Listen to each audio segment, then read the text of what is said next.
Thanks, all. Can you hear me at this volume in the back? All good? Okay. So you kind of saw a preview. We're going to start with a case study from an unlikely source.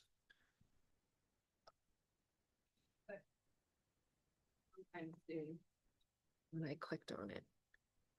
Okay. Okay. We're going to the sports world for inspiration here. And I will never start with the base assumption that people in this room necessarily understand American football. So don't worry, I'll walk you through it.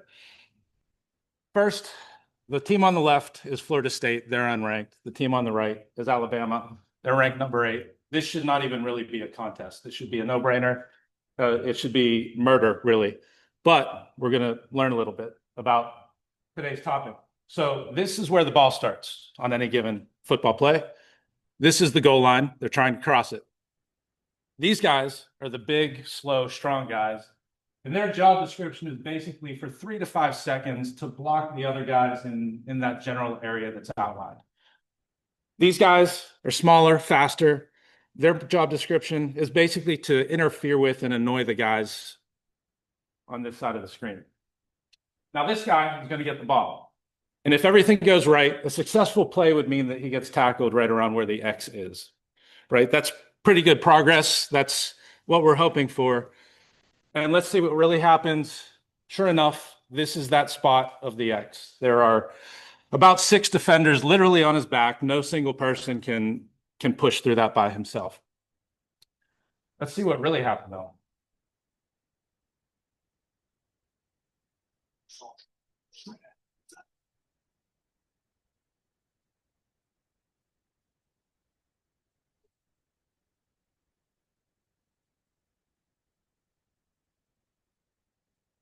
You want in a place like this. This is the perfect microcosm, the example of what it's talking. So the key here is not the runner's individual effort. The key is what happened to these 6 guys who started way back on the original line. And you see by the time the play's over, there's 4 or 5 of them literally pushing their teammate into the end zone. And you could look at this and say, this is normal, or this, I promise you, in most football teams and most plays, this is not normal effort. This is extraordinary. This is far beyond everybody's job description in red right now. And what did the coach have to say about it afterward? We call that a culture play. This is a demonstration of our culture. That's the expectation. And this, you'll see the analogy soon, but this is an example of what is possible when everybody is bought in, everybody believes in the mission, and everybody willingly identifies opportunities and gives way more than 100% effort in a situation. And it's natural to say, so what? In this case, we're at Schwartz. We're going to talk about how this applies to business, obviously. But when I'm invited to give a presentation to a bunch of entrepreneurs, aspiring entrepreneurs, students from on campus, the thing I ask myself all the time is, what is the one thing that I can share that you probably don't already know that I think will provide the biggest benefit to you? And in this case, I think this does not get nearly enough attention. The idea that culture can be your best competitive advantage, your most important competitive advantage. Now, the 4X on the left-hand side of the screen indicates that companies that report having strong cultures have 4 times the revenue growth of those that don't. There's not a lot you can do in your business that gives you a 4X advantage, which is exactly why I chose this topic for this audience. This makes it even sweeter. Other studies show that it's even bigger an impact for startups. And that's exactly why this topic here and now. And to get us rolling, a good quote: every good startup is a cult. And the root word of culture is cult. And we'll talk about what this means and how it can be executed from your side. So a little bit about me. I am the executive director for the MS in Product Management program in this building. We're a hybrid program between Tepper and School of Computer Science. I've been here for about 5 years and taught design before that for about 2 years. So also, quick plug, we're taking applications now for MSPM. So classes start in January. Tell your friends, tell your family, all that stuff. We also today, literally, we uploaded the videos to YouTube yesterday. We're launching a podcast. One of the alumni and I are collaborating to mostly our starting focus is young product people or early career product people. So you might find it interesting, like, subscribe, all that good stuff. But the most important part of my background for today is that my professional start came at Toyota. Now, how many people are familiar with either the phrase the Toyota way or the idea that Toyota's culture is kind of main their main advantage over just about everything, that it's so strong that other companies try and fail to copy them? Are we generally familiar? Okay, maybe about half the room, maybe. So Toyota, they're all about culture. When you're an employee there, you get it on day one. It's in everything you do. And theirs was started out of necessity. Their culture of, everybody has heard the term lean in context. They are the originators of lean, and their culture matched their needs at the time. So in the early 1900s, they didn't have cash.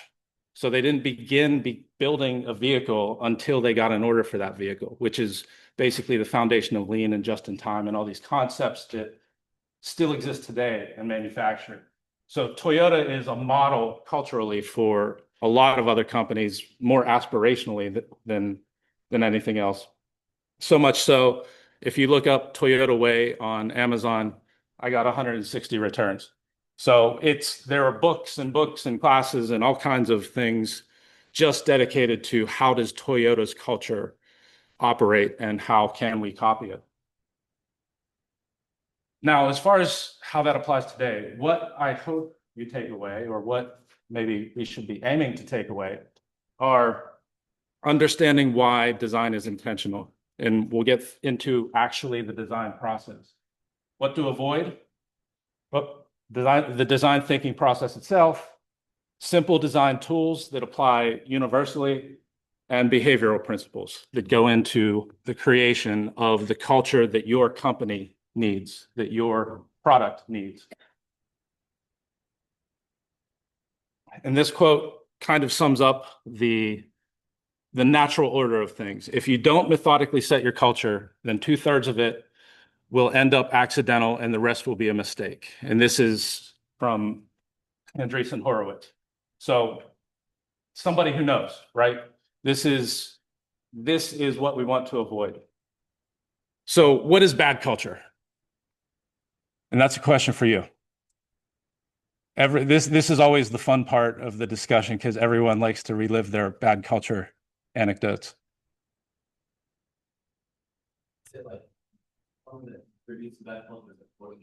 For communication? Yeah. Even keeping secrets at the extreme level. Fixed mindset? Yeah.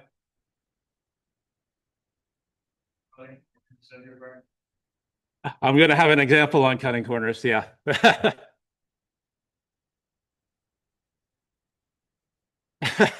Repeating mistakes.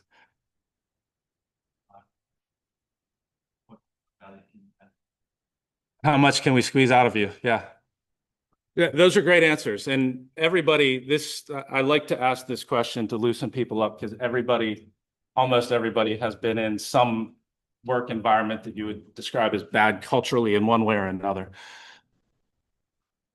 What do companies do by default in order to try to establish culture?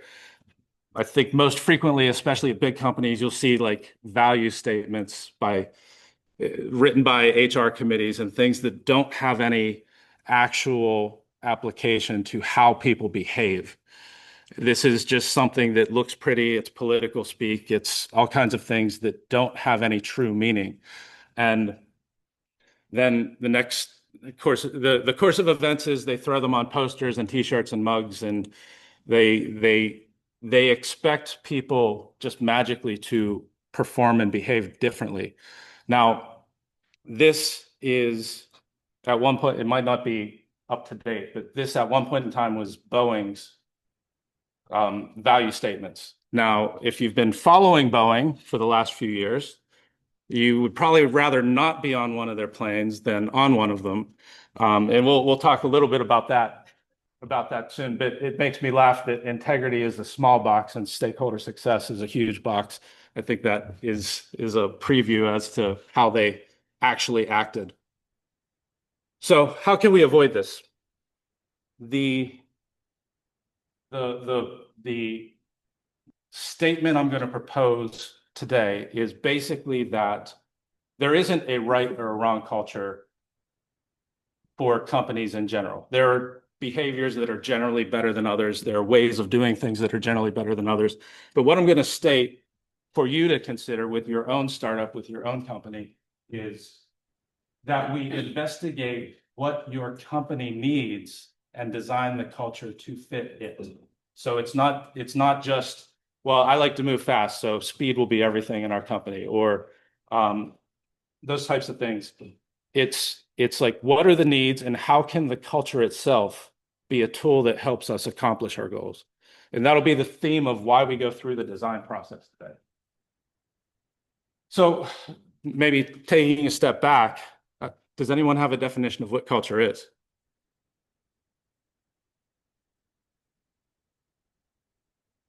It's maybe not so obvious.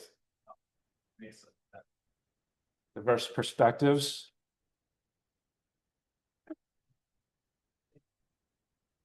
Set of values that direct decision making.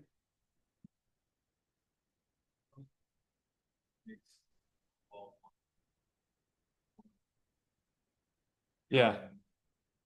Yeah, that's why I used the football example. Yeah. The design. Positive community. Set of behaviors that essentially reach the mission. Okay. We got one more. That's ethical behavior or expectations as to what is ethical is a huge part of culture. I'm going to focus primarily on, not because you're my student, but because behavior, you can say this is our culture, but unless the collective behaves in a certain way and has certain expectations for that behavior, then it's just words. But the actions say so much more than the actions of the group. And that sets expectations and that sets performance at the same time. So who's affected? If you have a great company culture, if you have a terrible company culture, who's affected? I'll narrow it into a few buckets here. So today we're going to separate who's affected into three buckets. One is the customer, one's the team, and one's the shareholders. Pretty basic, generally every company has these groups in some form or another. And the question is, or we've seen company cultures that say by default, the customer's always right. What's the problem with that?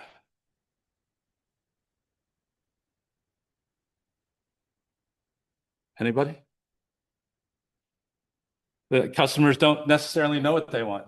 The customer might not pay on time. The customer might insist that you work 24 hours a day and run your team into the ground.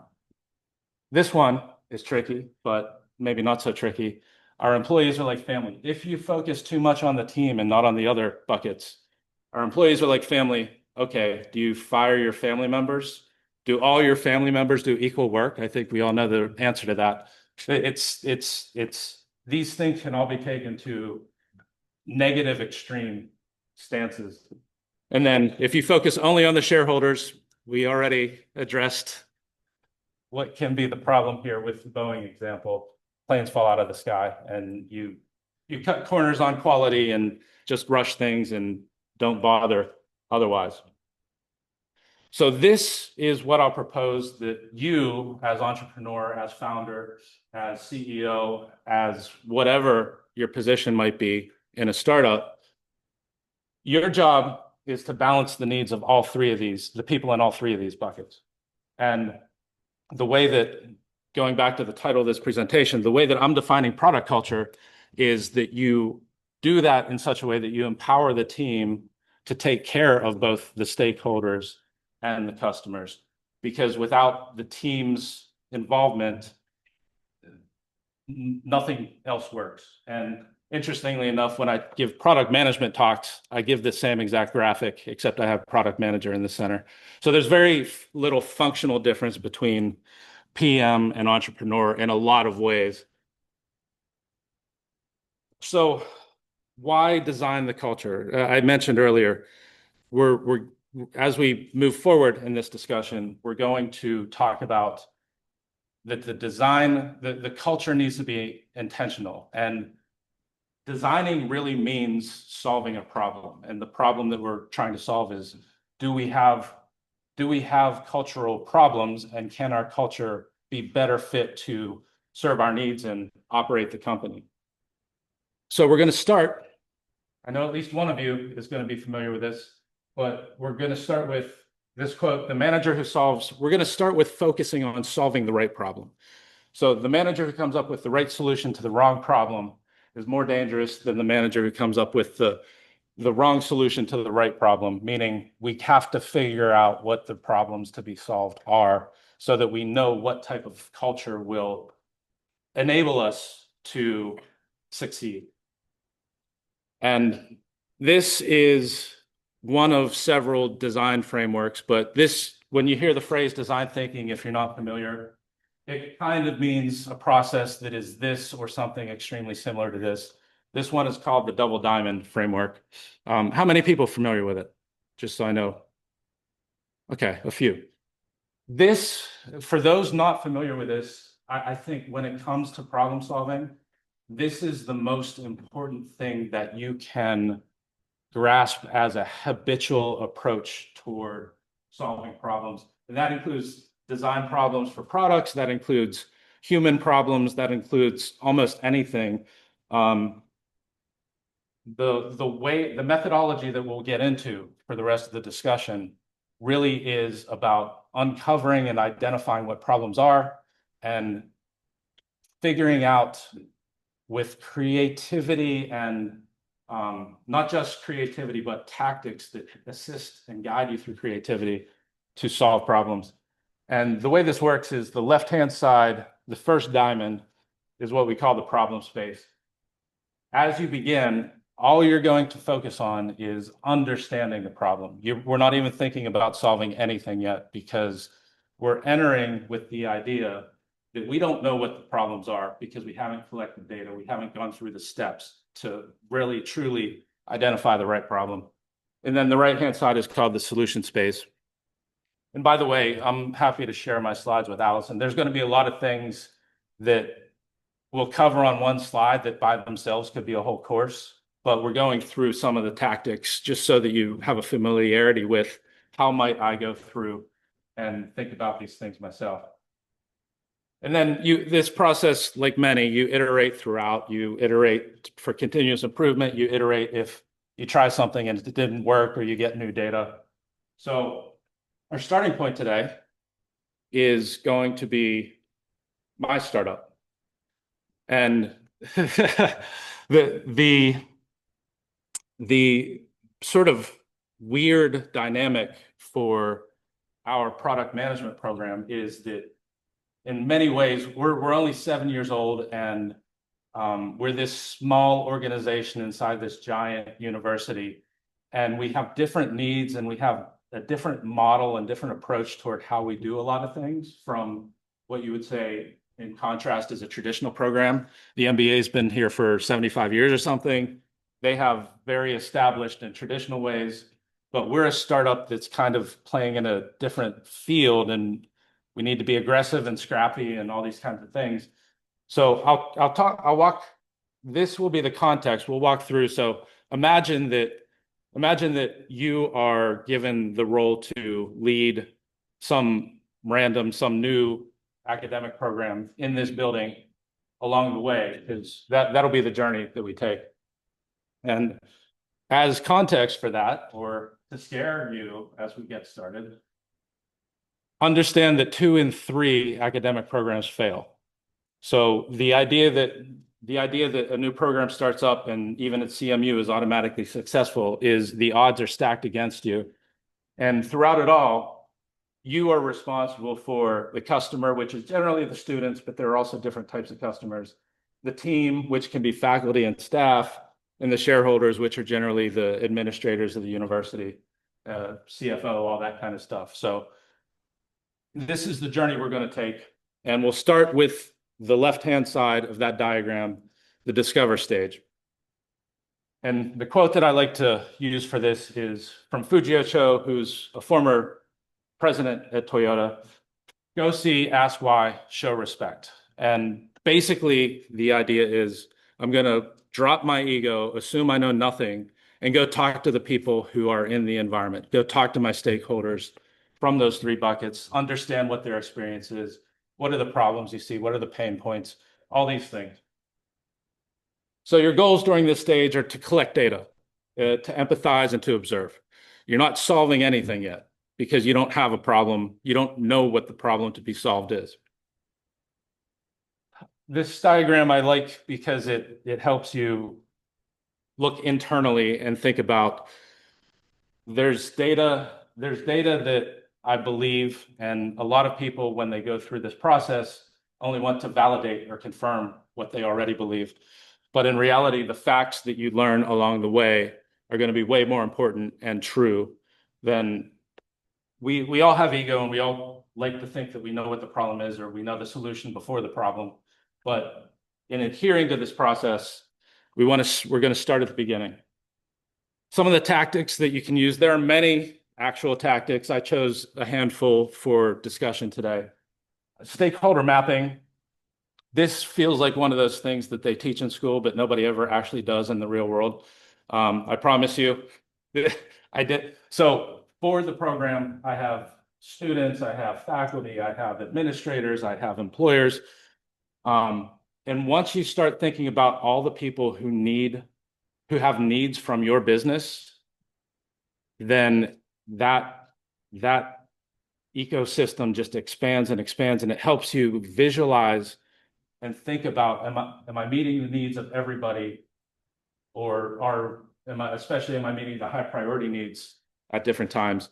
Like going through this exercise, it sounds like drudgery, and I mean, honestly, it takes a while, but it's so helpful for helping you visualize who needs things from you. And they can be very different things, and sometimes they can be connected with each other, but it's something that I highly recommend, especially if you're in a position where you have complex business dynamics happening, to sit down and think this through and actually go through the process. So the next step is contextual interviews. And not the next step, but another tactic during this stage is contextual interviews. Who knows what I mean by, has anybody heard this term, and who knows what I mean by contextual? You will. Go ahead. You're essentially trying to interview all these stakeholders that are involved in the process, but keeping it more open-ended. So you are directing them, but you're not trying to get the result that you want. You're just trying to open up them for them access to get insight. Yeah, and so you definitely don't want to lead the interviewees, the people that you're trying to gather data from. You want it to be unbiased as much as possible and not steer you toward that preconceived notion. The contextual portion means, like, if I'm working with students and trying to understand their student experience, I'll be where they are. I'll be sitting in a classroom. I'll be out in the Master's Commons or somewhere that they're acting like in nature, in their natural environment. And the same would go for faculty, faculty or anybody else. Contextual means also, like, it really means going to the source of where the person exists. So if you're designing products for students, you would hang out with students. Or if you're trying to solve a problem on an assembly line, you go to the assembly line rather than sit at your desk and try to solve it remotely. That's what the contextual means. And as you talk with your stakeholders, frustration is the best thing that you can identify because it means there's something there. And that's feedback, and feedback is a gift when it comes to, in fact, I just said this to a student of mine very recently, didn't I? When it comes to knowing where your problems exist, you got to use all five senses to be able to identify and dig in when you sense something. And it can be very painful and requires a leap of faith because you're going to hear bad stuff. You're going to hear things that you don't want to hear. It'll crush your soul. So there's a leap of faith involved. Some things that I've heard in the past at different jobs, we're acting unethically. That was brought up already. Nobody listens to me. We've all been there to some degree. We just do what the boss says. We aren't properly equipped. I'm just a name and a number. We've always done it this way is the classic one. Like we've all been in workplaces where at least somebody felt this way. And in many cases, a lot of people felt this way. This is what we want to avoid, but this is the type of feedback that you get and can act upon. If you don't hear it, you can't act upon it. You can just act like it doesn't exist, but that doesn't do anybody any good. And this is kind of how you should feel as you're going through this process, talking to everybody all at the same time. And this is our AI generated persona. Mellon is not spelled correctly. Neither are several words on the shirt, but so the first thing I did when I took this job as director of the program is I sat with I literally went out and had dinner with some of the current students and heard what room for improvement there is, what their experience was like. And this quote will always stick with me. One of our best students said that we neither feel like we're part of Tepper nor the School of Computer Science, which you should feel exactly like part of both of them. So this was a big problem at the time that I took the role. So this was something to latch onto, but it's a perfect example of things that you don't necessarily know exist as problems unless you go to seek them. So bringing this into a problem-solving technique called the 5 whys. This technique it's another Toyota thing, but it's designed so that you observe a problem, but you assume it's surface level of a problem. And then the idea is if you ask why 5 times, you'll get to it'll lead you to the root of the problem. Now, sometimes it's 4, sometimes it's whatever.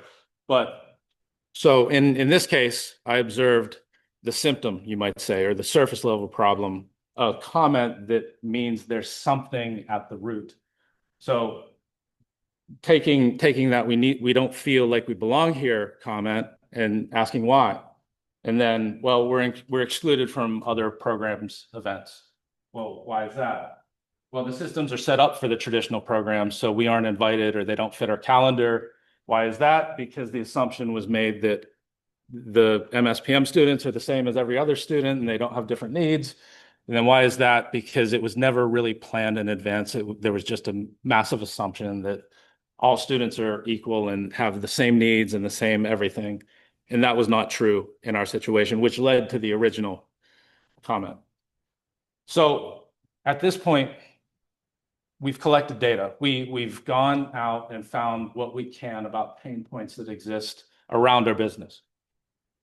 We're going to move to the define stage. Now, this is the point where you're transitioning from collecting as much data, qualitative and quantitative as you can, to prioritizing it, narrowing it down, making sense of it. This is the define stage. And in this stage, you want to compile, you want to synthesize, you want to prioritize. Some of the tactics we'll look at are affinity diagramming and priority matrices. And affinity diagramming, I'm always a little bit surprised that people don't do this more often, but I find that this is a little bit mysterious to a lot of students. And it's one of the easiest and most eye-opening ways to sort your data, visualize your data, and start to think about the data that you have gone to all this effort to collect. So the way this works is basically imagine these as Post-it notes on a wall. The yellow tabs are individual pain points. So you've interviewed 20 people and you came up with 100 different pain points that they identified. And then as you know, you basically throw those at a wall and then start organizing them based on themes and common trends. And that's where the hierarchy gets built. And just by visualizing the pain points that you've observed and sort of going through the activity of looking at them, seeing where there are common trends, seeing where things are connected and how they relate to each other, it helps tremendously in identifying what the biggest and most fundamental problems are. And then simply when you start talking about prioritization, this is where a lot of people fail, because if you had 100 pain points, they would try to solve 100 things at once and end up solving 0. But in design, you want to prioritize those things that will have the biggest impact. And that's where, especially startups, I think, they have this mindset where we have to do everything and I'll sacrifice sleep and everything else, all in the effort to do everything on the list, as opposed to focusing on the most important ones. And that brings us back to whose needs do you need to look out for? In our case, after going through the discovery and meeting with people, interviewing, organizing data, we found that the shareholders wanted from the MSPM program, what they expected from the MSPM program was differentiation. How is it different than the MBA and all these other programs? Positioning, and to create a vision so that we can build our own identity that is collaborative with the neighboring programs, but also separate in our own special way. From the customers, in this case, it's the students. We found that the students have unique needs and goals. They're in a one-year program, for example. They graduate in December, all kinds of things that don't match up calendar-wise. And then feeling a sense of belonging. And the feeling is a tricky one, because how do you measure feeling? And so that's also why the 5 whys is helpful in that situation, because if somebody says a vague comment like "I feel this way," you have to really start to analyze what does that really translate into, because lots of times, as we mentioned, your customer won't know how to put things in words that they need. And then the team needs to make it all happen. And the team needed transparency and direction and needed to be empowered to experiment. And this is a huge one. And this is sort of the one that, after looking at prioritization and sorting things out, this is the one that had the potential to solve all the other problems. And we'll get into that. So developing, we're moving into the solution space. So, and I didn't mention earlier, the reason that these are diamond shaped is the divergence and the convergence of the shape itself relates to how your mind should be thinking in terms of the stage that you're in. So in this stage, when the lines are diverging on the diamond, as we move this way, you should be expanding your mind. There are no bad ideas at this stage. You should be thinking about more and more ideas and more ways to solve whatever it is that you've identified as the problem. And the quote to go with that is, the best way to have a good idea is to have a lot of ideas. And this is the creativity aspect of the process. So you want to ideate and experiment. And the tactics that I'll go through are prototyping, which in this case is different than any other kind of prototyping that you might think of naturally. And how might we exercise this? So how might we exercise this? These 3 words in the context of design thinking are extremely powerful. I've been through situations where as a team, there was no obvious solution at all to what we were trying to accomplish. Like in a manufacturing situation, I've been in a situation that we needed to ship X number of deliveries, but we didn't even have the raw material to make the thing. But so that prompts you, how might we, if you get together in a team with your team and start thinking, how might we, it expands your thinking process to alternative methods and alternative solutions that nobody would have ever thought of themselves, and even it begins to wipe out constraints. In our case, how might we better prepare incoming students? So one of our unique needs was that our students start in January, internships start in May, and that gives students 4 months to move to Pittsburgh, start class, find an internship, and leave with an extremely stressful situation throughout. So we amongst the team asked, okay, this is a problem that is unique to us. We know that other programs don't have this problem. And how might we expand the time or lessen the stress or support the students in finding their internship specifically? And we came up with, basically, as soon as the students were admitted, we'd start them working with the Career Center, which previously was sort of a taboo. The idea was you don't interact with students until they show up, because what if they decide not to come? But assessing our needs, assessing our value, we decided to do this as an experiment, and it was so successful that other programs started doing the same thing.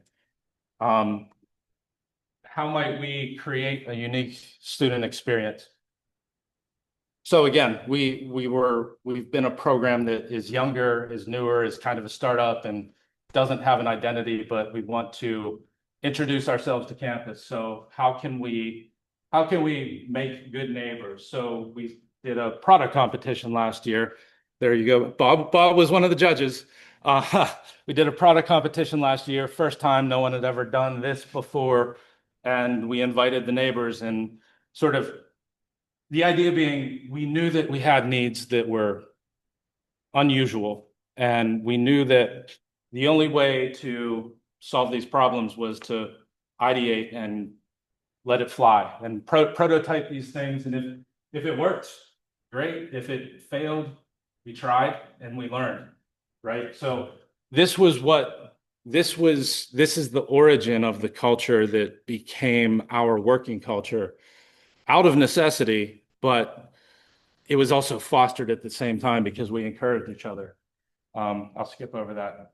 Move to the deliver stage. So the deliver is doing it. The deliver is shipping it. The deliver is getting it out the door. Design is not just what it looks like. Design is how it works. Does this work? How did we make it work?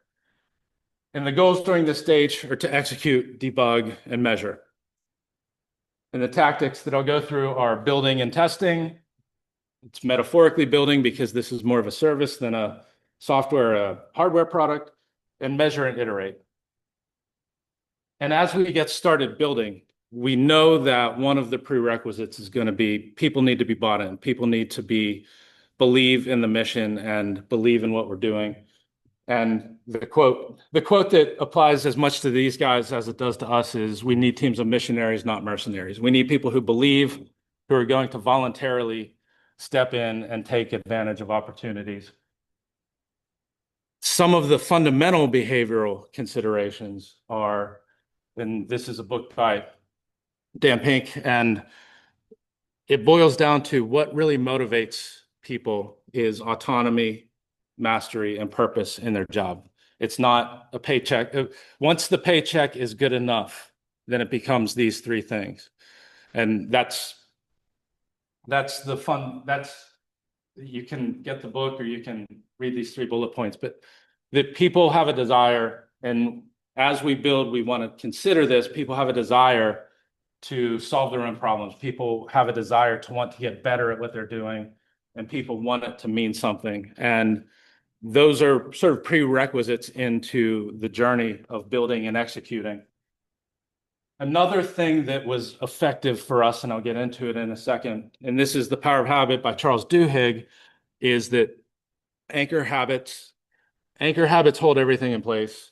And once you change an anchor habit, everything else shifts along with it. So his proposal in part of the book is that if you can find one habit to rally around, that will become contagious, and you reinforce that, and then that gives you a starting point to build a more sophisticated and elaborate structure for developing positive habits, which really are culture at the same time. And then another thing, your identity as a group, your identity as an individual are extremely important, especially in how you see it. And when it comes to eliminating bad habits, which is also part of developing a culture, the idea for, like, if you were trying to stop drinking alcohol or trying to lose weight or trying to, whatever the thing that you were trying to do is, in this case, if you're trying to stop drinking alcohol, one of the most effective ways to do that is to tell yourself, I'm not the type of person that drinks alcohol. Like, it's kind of too simple to be real, but it's actually proven that dictating your identity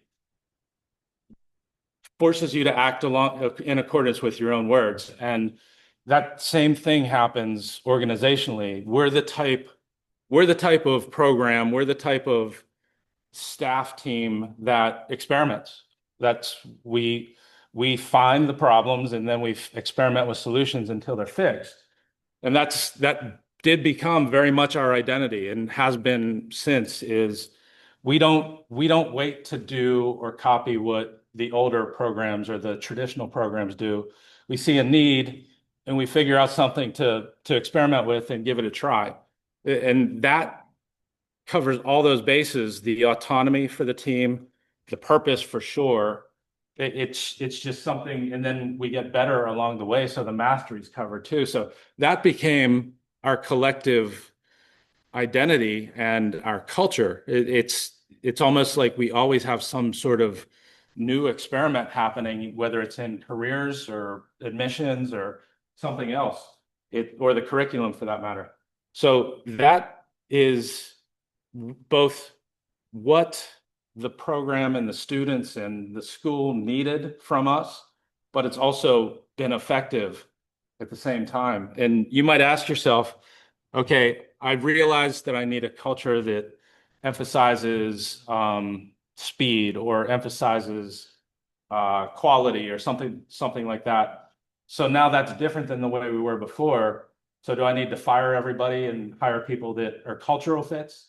And the answer is not really, because Adam Grant's research says that socialization for adapting to a culture and following suit in cultures is twice as effective as selecting for cultural fit. So a good example is at a company the size of Toyota, almost all the employees do things the Toyota way. So how do you get hundreds of thousands of people to do the same thing? It's because people will identify what gets rewarded, what's important, what's expected, and adapt to it. Right? You don't need to hire everybody that is a perfect cultural fit on day one. So measuring is the final step that we'll cover. And in our case, we needed to identify metrics that adequately address or measure for the program success overall. And really, I think the would you recommend is probably the North Star for us, because that's the most holistic. And 3 years after we started this sort of approach toward experimenting with all these processes, we got 9.0 out of 10, and then we doubled our net promoter score from 3 years earlier. So it's not just building culture because it sounds nice and fuzzy and everybody can get along. There's a real functional and effective outcome to putting effort into something like this. So, how are we on time, Allison? 10 minutes? Okay. So the takeaways that I was hoping for were why design is intentional, what to avoid, the design thinking process, simple tools that you can use, and behavioral principles. Did we cover them, and are there any questions?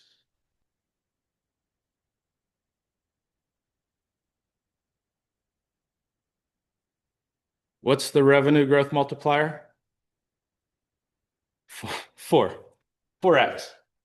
Okay, we can do sort of an interactive example should we do an interactive example? All right. Okay, extreme example. I didn't warn you about that. So US Steel, probably everyone is at least familiar with the fact that US Steel exists. Primarily Pittsburgh company. In the 1980s, a new CEO took over at US Steel. His name is Paul O'Neill. And he had time to think about the culture that he was going to instill before he took the job, or as he was preparing to take the job. So imagine, let's viscerally go to 1980s Pittsburgh steel industry. What comes to mind?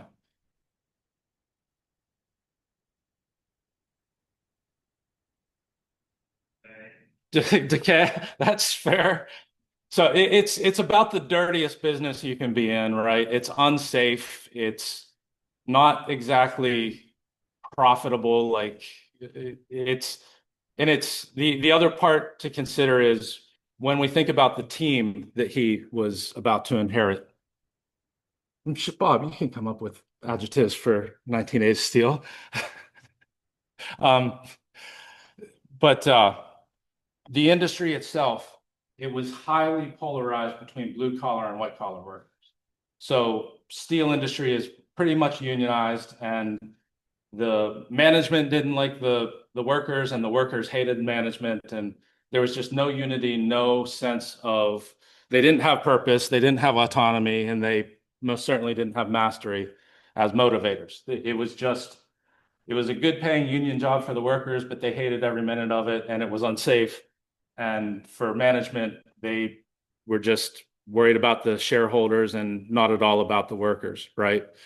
So that's the culture he's stepping into. And he's getting ready to share with his team the changes that are going to be made. And he comes in and he tells everybody at a shareholders meeting that safety is going to be the #1 priority for US Steel. And by #1 priority, he led the shareholders meeting with a safety talk by pointing out the fire exits. Like, so he's coming in real hot with a very controversial stand because everybody was fine with the way it's always been. So the idea is that this was his anchor habit. This was his, by enforcing safety, he's going to align the team. He's going to take care of the team, who can then take care of the shareholders and the customers. And his statement was that safety will be a precondition for working at US Steel.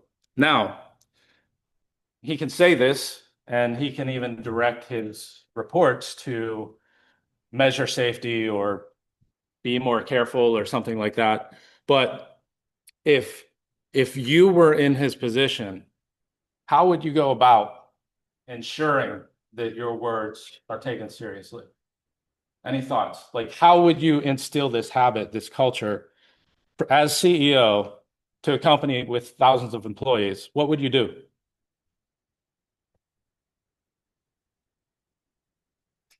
And then Policy changes within the organization and also training.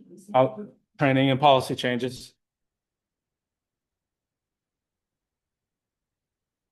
So I didn't see all safe next to it. Go. That he did that, yeah.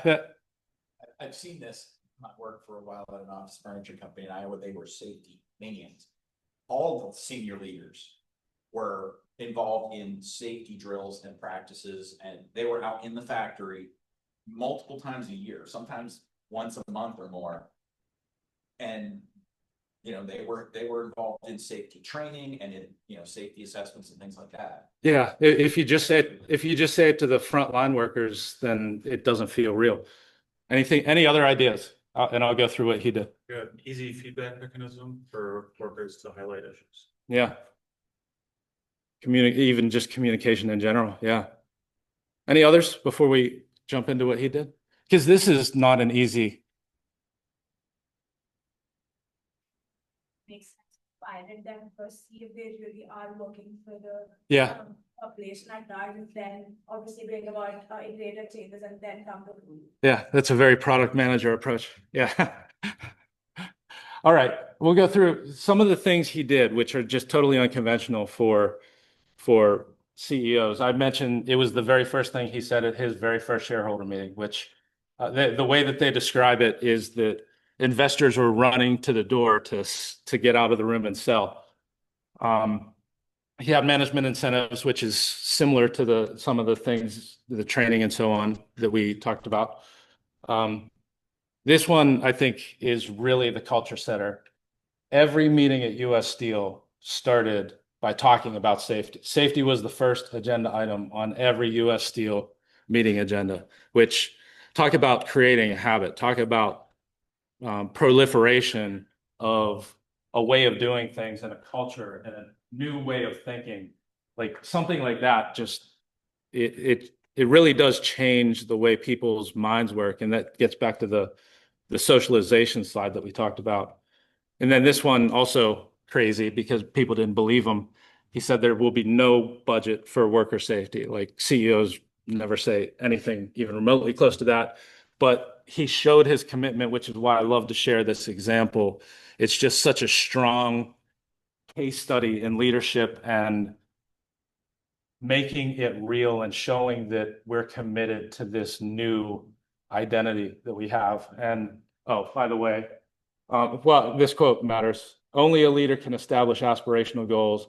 And if your leader doesn't say it and mean it, that people who work here should never be hurt at work, it's really hard to get that from the bottom up. So he's taking accountability too. Our goal will be 0 workplace accidents. And the result during his tenure was 5 times the net income from previously. And they increased their market cap $27 billion. So can it work? Yeah. You can be crazy and committed and people will follow, especially when it's the right choice, the right direction for those involved.